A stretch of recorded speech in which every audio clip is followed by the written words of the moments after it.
Olá, pessoal. Bem-vindos ao Rodando com o Brasil. Esse é o nosso videocast da ANIP, Associação Nacional da Indústria de Pneumáticos. Eu sou Rodrigo Navarro, presidente executivo da ANIP, a entidade que representa a indústria nacional de pneus, com 11 empresas associadas e 19 fábricas instaladas em 7 estados brasileiros. Atualmente empregamos cerca de 35 mil pessoas diretamente e mais de 500 mil empregos são gerados de forma indireta em todo o nosso ecossistema. Esse videocast está disponível no nosso canal do YouTube, ANIP Oficial. Hoje vamos falar sobre um tema muito crítico. Como é que a entrada massiva, muitas vezes desleais, de pneus importados, principalmente vindos da Ásia, no mercado brasileiro, está impactando não só a indústria nacional, mas também todo o ecossistema junto a essa indústria. Esse problema, pessoal, é muito grave. Esses pneus chegam muitas vezes no Brasil com preços inferiores ao custo da matéria-prima. E isso é caracterizado como uma prática de dumping, que é ilegal. E, em diversos casos, além disso, nós temos situações onde esses importadores de pneus, não são todos, mas segundo os relatórios do IBAMA, do próprio governo, mostram que, na sua totalidade, esses importadores não cumprem as normas ambientais previstas em lei, como o recolhimento desses pneus inservíveis e a destinação adequada deles. E isso não é de agora, isso já faz 15 anos. Então, nós temos impactos na economia, nos empregos, na renda, na soberania produtiva do Brasil e hoje teremos aí um impacto, a discussão sobre o impacto numa das principais cadeias produtivas que nós temos, estratégica até para a defesa nacional, que é a cadeia da borracha natural. E como o setor de pneus, a indústria, absorve cerca de 80% dessa produção, eu tenho aqui a honra de chamar como convidado o diretor executivo da Abrabor, Associação Brasileira de Produtores e Beneficiadores de Borracha Natural, meu amigo Fernando Guerra. Fernando, seja bem-vindo. Muito obrigado por aceitar esse convite para esse bate-papo. E queria começar com você trocando uma ideia sobre a situação, sobre o cenário. Antes da pandemia, a gente tinha o mercado de reposição, que é o mais dinâmico, em geral, dos pneus como um todo, né, de passeio, de carga, motos, bicicletas, etc., atendido 70% pela indústria nacional e 30% atendido pelos produtos importados.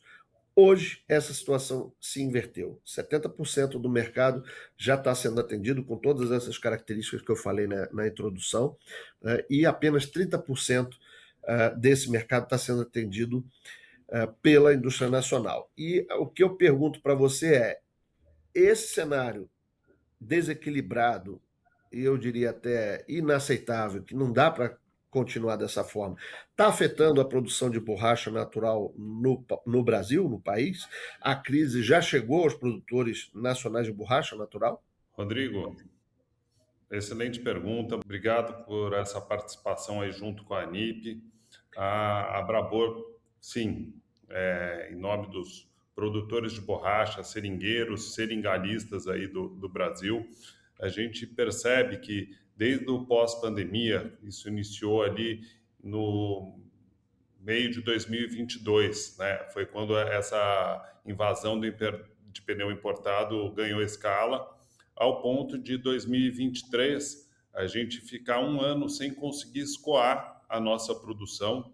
Imagine só, o Brasil produz aí em torno de 40% das suas necessidades de borracha natural e está caminhando aí para produzir 50%, 60% das suas necessidades de borracha natural. E mesmo com todo esse mercado potencial para a borracha brasileira, nós em 2023 não conseguimos escoar a nossa produção. E isso é terrível. Então, tem sim um impacto, e um impacto generalizado, porque você impacta o seringueiro, o seringalista, quem produz a muda, quem faz a pesquisa, enfim, toda a cadeia produtiva que assiste a essa produção de borracha natural. E esse impacto, vamos acrescentar que ele acontece não só na indústria, como você está colocando, na produção de borracha natural, e tem um outro impacto ainda depois que o pneu ele é utilizado, né? Você tem essa questão aí da recuperação do pneu. Então, a gente sabe, os nossos colegas da ABR, né, da Associação Brasileira de Recuperação de Pneus, né, recapagem, etc., também sentem esse impacto, porque às vezes o pneu importado está chegando de uma forma artificialmente tão mais barata que o pessoal, por exemplo, no pneu de carga, nem recauchuta mais, nem recupera esse pneu, né? Então está afetando também essa parte do ecossistema ali depois do uso, né?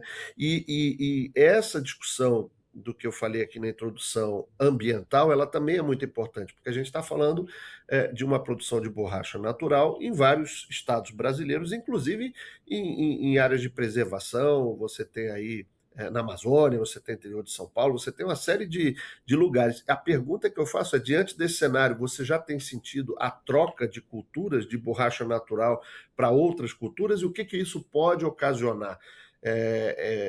Para quem não conhece, vale a pena você dizer quanto tempo leva se eu desistir aqui da cultura da borracha hoje, do seringal, trocar para uma outra cultura, se eu quiser voltar para o seringal, quanto tempo isso demora? É viável isso? É um caminho sem volta? O que, que a gente pode falar sobre isso? Rodrigo, eu vou até ser um pouco mais incisivo nessa questão.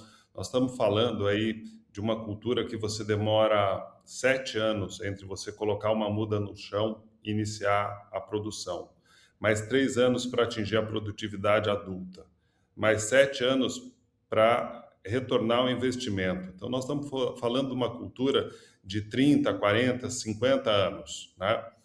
E ninguém vai ingressar nessa cultura num cenário desse. E quem está, a hora que enfrenta um cenário tão adverso que a pessoa não consegue vender, não consegue comercializar a sua produção, e se a pessoa tem essa oportunidade, ela erradica o seringal e transfere para outra cultura, para outra atividade.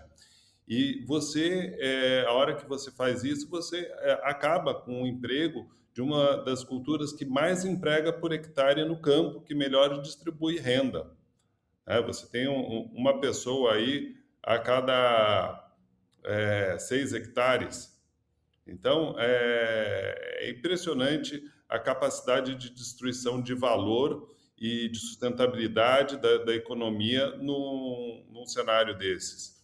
E gostaria até de complementar, Navarro, se a gente pensar num país que produz todas as suas riquezas, né, sobre pneus e dos tratores, as esteiras transportadoras de borracha na mineração, e escoa toda essa riqueza em cima de rodas e transporta a sua população majoritariamente sobre rodas, é um crime contra o país não ter uma política que mantenha a sustentabilidade dessa atividade da cadeia produtiva da borracha como um todo. É um crime contra a nação. Expõe a nossa sociedade a um risco absurdo que não está sendo conduzido com a gravidade necessária.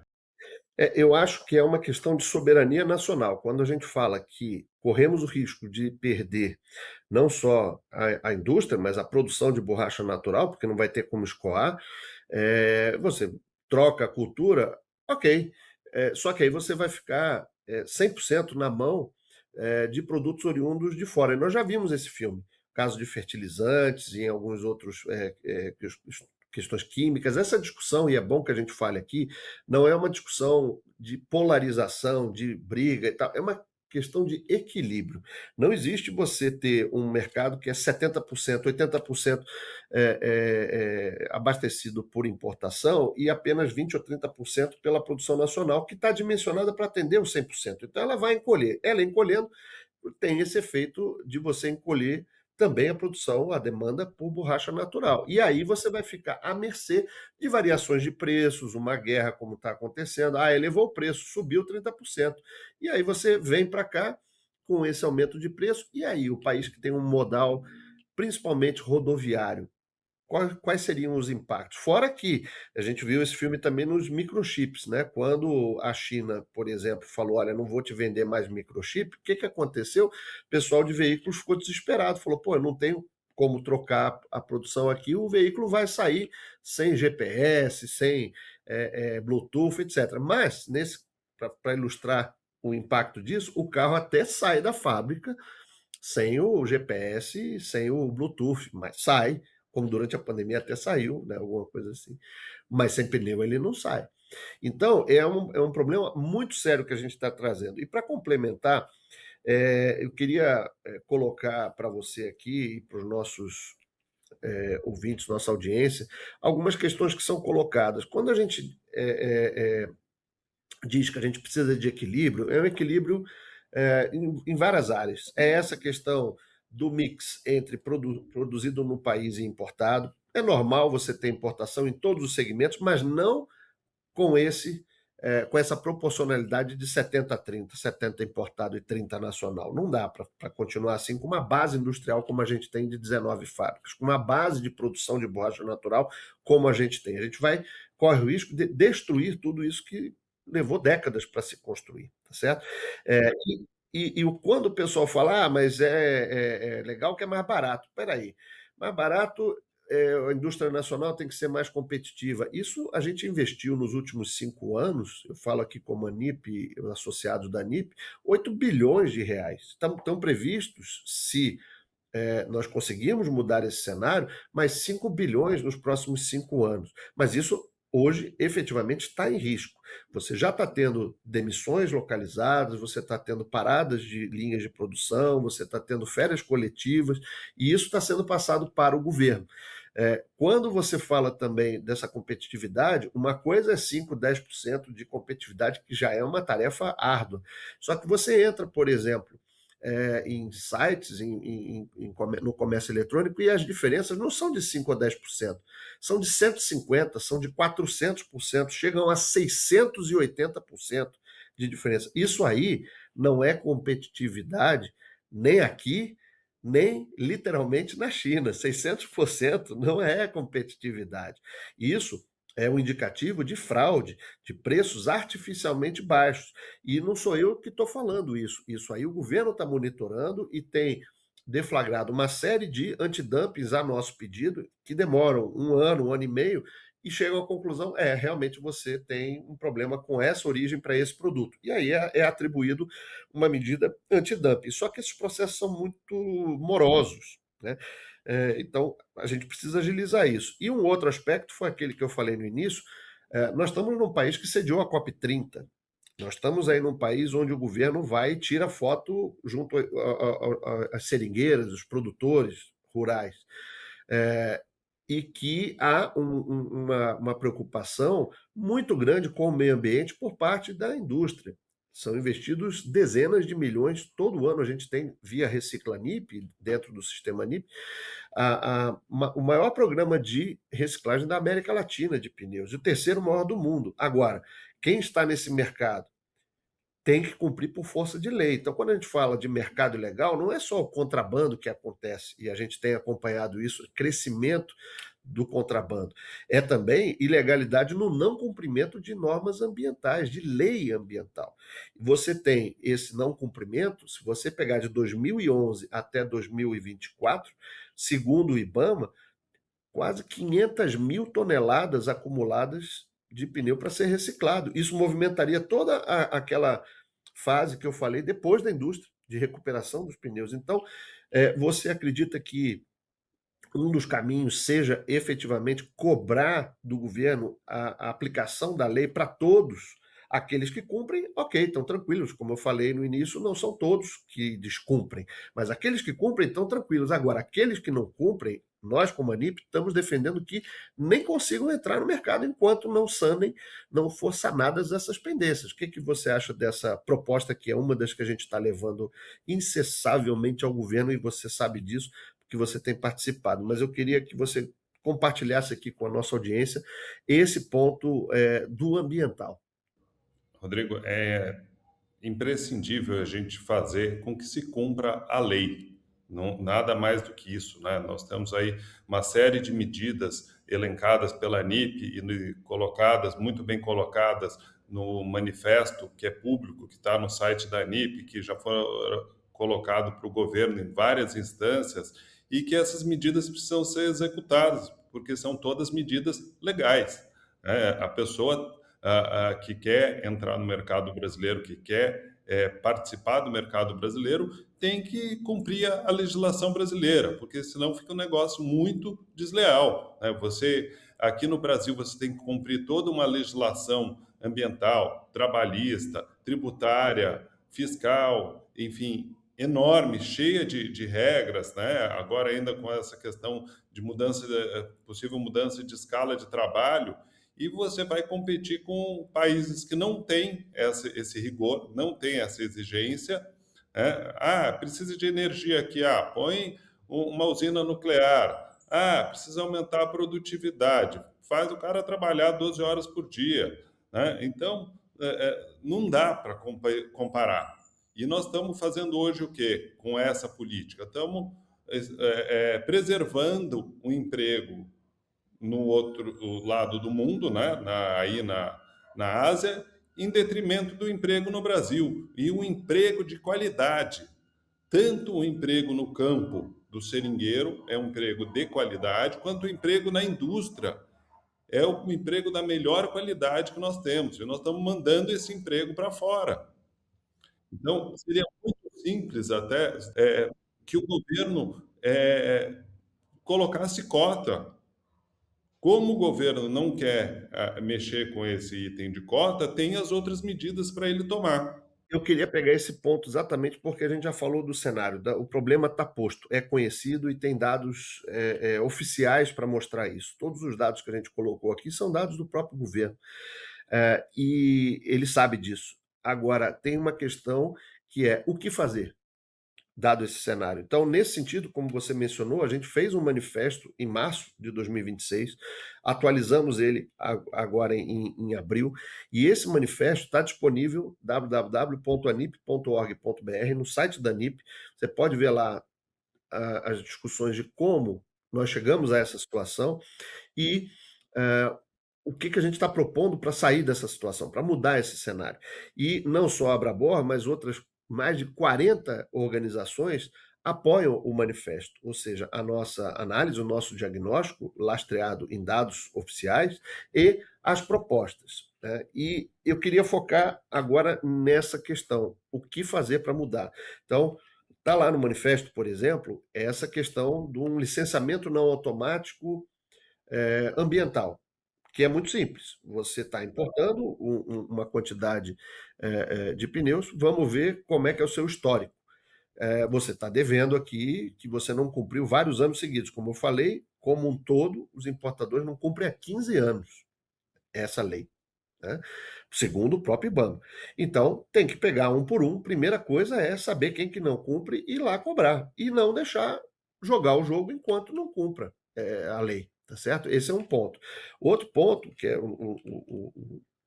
a questão ambiental. O outro ponto é a questão tarifária. Muitas vezes o pessoal fala, a ANIP está querendo aumentar imposto. Não se trata de um simples aumento de imposto. Por exemplo, para veículos de passeio, o Brasil já tem, até nos carros elétricos, a alíquota de 35%. Pneu está em 25%. O que acontece? O México já subiu a alíquota para 35%. Então, quando vem o exportador, bate lá, vê 35% de barreira tarifária, fala, poxa, será que não tem algum outro mercado aqui na América Latina grande, atrativo, com uma alíquota menor? Aí ele vê o Brasil com 25% de passeio, 16% de carga e 14% de moto. Não dá, o pessoal vem tudo para cá, há um desvio de comércio, desvio de fluxo de comércio. Então, o que acontece? A gente tem que corrigir isso, né? E quem fala, vai aumentar preço, não vai. A gente tem, inclusive, estudos encomendados e colocados nesse pleito que mostram que não aumenta. Sabe por quê? Quando você aumenta o imposto de importação, na mesma hora o valor de exportação diminui para compensar esse aumento de imposto, muitas das vezes. Então, você não tem um impacto inflacionário ou mesmo de mercado. Vocês vão aumentar imposto, inclusive para pneus que não são fabricados aqui no Brasil, como os menores de aros 14 e 15. Não é verdade. Eu visitei as fábricas, eu sei da produção. Só de associados da ANIP, a gente tem 5 fabricantes de pneus aro 13 e 14. Então, a gente precisa desmistificar um pouco isso e essa atuação mais midiática com esses esclarecimentos. Né? E, além do pessoal da borracha, é importante ressaltar que tem nesse apoio ao manifesto, a essas medidas, os sindicatos. Né? O Sindicato Trabalhista, a FENABOR, está apoiando também, que é a Federação Nacional dos Trabalhadores da Borracha. Você tem federações de indústria, como a da Bahia, como a do Rio de Janeiro, que já estão apoiando também esse manifesto. E aí, o que eu digo para você é, num grau de 0 a 10, de urgência para implementar essas medidas, você está comigo que o grau de 0 a 10 é 11 de urgência? Por favor, coloque as suas considerações sobre essas medidas e se tiver mais alguma ideia, você citou uma ali que eu guardaria ali para um outro momento, que é a salvaguarda. Você, quando tem um surto de importação, você pode lançar. É também uma medida, não está lá no manifesto, mas é uma medida que você trouxe aqui, que eu acho plenamente possível de ser estudada pelo governo e adotada, pelo menos enquanto durar esse surto, porque a situação que está não pode continuar. Concorda? Concordo plenamente, gênero, número e grau. Gostaria de colocar aqui, até para a sociedade entender, nós temos uma indústria pneumática, automotiva aqui no Brasil, né, que ela vem investindo no país em larga escala em todas as regiões do Brasil, trazendo desenvolvimento distribuído em todas as regiões do Brasil e ao mesmo tempo que a produção de borracha ela cresce em vários estados brasileiros no estado de São Paulo, Minas, Goiás, Espírito Santo, Mato Grosso, Bahia, enfim, além das produções tradicionais da região norte do Brasil. E estamos colocando tudo isso em risco e já está num ponto de fábricas fechando aqui no Brasil. Já tivemos indústrias fechando operações aqui no Brasil por entender que não tem uma política adequada para longo prazo para manter a competitividade e a manutenção dessas indústrias. Então, é isso que a gente precisa, de certa forma, transmitir não só para o Estado brasileiro, mas para a sociedade brasileira, do risco que nós estamos correndo e da oportunidade que nós temos, está instalada aqui e que nós estamos colocando em risco. Então, nós temos aqui no Brasil, somos um dos poucos países do mundo que das 10 maiores indústrias de pneu do mundo, 7 têm planta aqui. Nós estamos colocando isso em risco. Nós queremos exportar esse emprego, essa renda para outro lugar. Depois que você exportou, você não traz. Não é o tipo da indústria que se move de um ano para o outro. São décadas para vir e décadas que se foi embora, tchau, acabou.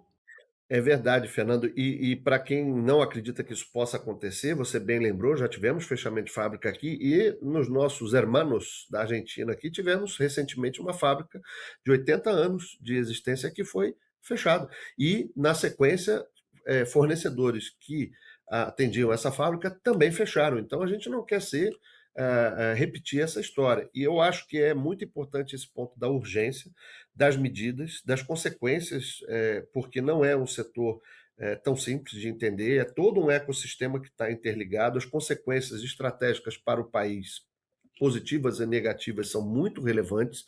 A gente está num período, inclusive eleitoral, estamos levando essas propostas via CNI, Confederação Nacional da Indústria, onde a ANIP tem assento no Fórum Nacional da Indústria, onde eu posso ver que esse mesmo problema está sendo sentido pelo setor têxtil, pelo setor de brinquedos, pelo setor químico, pelo setor do aço, pelo setor de calçados e por aí vai. Né? Você tem realmente uma questão de Estado e não só de governo na mão. Então, isso será levado também ao governo atual, aos principais candidatos. Essa é uma questão que a gente tem agora, encontros com os presidenciáveis, né, com os candidatos, para que a gente possa discutir que tipo de indústria você quer no Brasil. Estou ampliando aqui de propósito a nossa discussão, porque ela é válida esse mesmo ponto. Que indústria queremos no Brasil? Uma indústria forte, uma indústria integrada, com seu ecossistema de fornecedores, de pós-venda, de recuperação, né, de destinação responsável, pujante ou não? E eu acho que a gente tem que ter essa resposta o quanto antes para a gente se programar, né, para ver o que faz, porque a indústria ela não atua com uma visão de curto prazo, de ano a ano, ela olha ali para frente. Tem vários investimentos programados que a gente precisa saber se vão ser feitos ou não. Então, eu acho que essa mudança de cenário ela é urgente, como você lembrou também, tem que ser olhado como um todo, tem a discussão toda de estímulo à borracha natural, que está em discussão já também há muito tempo no governo, que a gente precisa ver isso implementado. Essa questão ambiental também é chave, e a questão da indústria, como a gente falou aqui, tem uma série de medidas que podem ser e precisam ser tomadas para que a gente possa ter uma indústria cada vez mais pujante e não perder tudo aquilo que a gente levou, como você também bem disse, décadas para construir.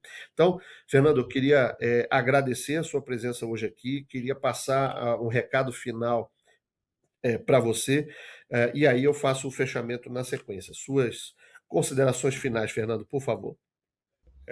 Como você bem citou aí que nós estamos em época de eleição, eu gostaria que o povo brasileiro perguntasse para o seu candidato qual que é a intenção dele de política para a indústria brasileira, porque esse emprego que está aqui hoje não vai estar aqui amanhã, nem esse emprego no campo, para seringueiros, seringalhistas, nem nas usinas de borracha, nem nas indústrias de pneus e artefatos, nem na indústria automotiva, se a gente não tiver uma política adequada para a manutenção do nosso setor.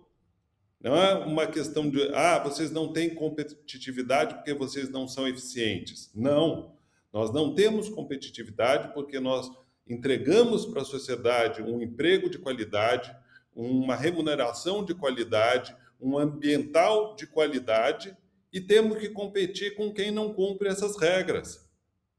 É basicamente isso. A gente está vendo o tanto que os Estados Unidos está sofrendo porque se deixou levar por um bom tempo por essa questão. Vamos transferir a produção para a Ásia, vamos atrás do mais barato, aonde estiver no mundo, e deu ruim. E eles estão pagando um preço enorme, gigante, para trazer essa indústria de volta para eles. Nós temos essa indústria aqui, não podemos abrir mão dela hoje. E temos que perguntar para o nosso candidato qual é a tua política para a indústria brasileira, para a agroindústria brasileira e para o campo aqui no Brasil. Perfeito, Fernando. Eu queria agradecer a sua presença nesse nosso primeiro episódio e também queria agradecer a nossa audiência. Para nos acompanhar, procure no Facebook a ANIP, no LinkedIn também estamos presentes, no YouTube ANIP Oficial e também no nosso site www.anip.org.br. Obrigado, Fernando. Obrigado, audiência. Até o próximo episódio.